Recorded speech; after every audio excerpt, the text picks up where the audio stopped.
All right, Wyoming and Texas. We've got Texas 28-point home favorites, 49 the total in this game.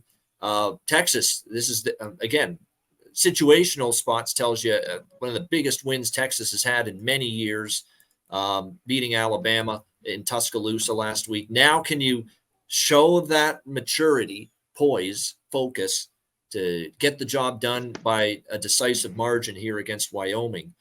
For as good as Wyoming looked against Texas Tech in that outright upset at home in Laramie, 35-33 in their opener, they did struggle against Portland State, 31-17. It wasn't a great game necessarily for the offense. It was okay from Peasley, but he did have one interception. They didn't exactly have an easy time running the football throughout that game, and against a Portland State team where Oregon put up a huge number on them.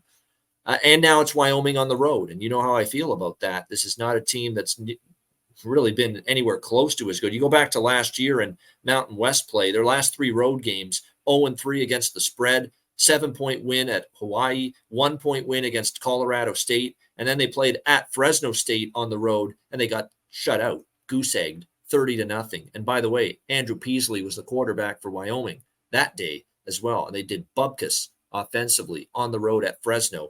And now you're playing an even tougher team, Texas, on the road. So I'm not really looking to take Wyoming. I don't view Wyoming as a live dog here. The big, the spot. But again, we talked about this with Florida State against Southern Miss. Don't just say, I'm taking Wyoming because of the letdown spot. There was no letdown for Florida State. Maybe there won't be one for Texas. And even if there is, maybe they're just too good personnel-wise. It's not going to matter.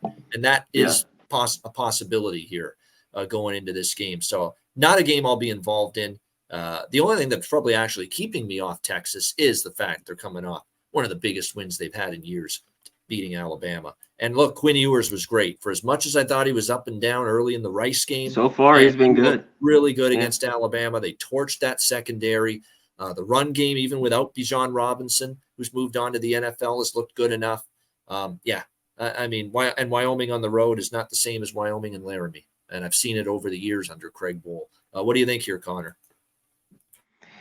Yeah, Quentin Ewers just looked so good, so far so good with him. Of course you miss Robinson. He's just a dynamic running back. But so far Brooks has been good. They have the weapons at wide receiver. Worthy, the whole group is pretty good.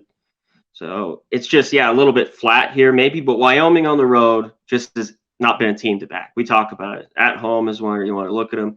And then their home game last week, it seemed just after that crazy win, they won 31-17. But Portland State should have won by a bigger number there. And, Peasley looked better there against Texas Tech, but we've seen enough out of him, especially on the road, where he could have a, problem. So, for me, I can't back Wyoming right now.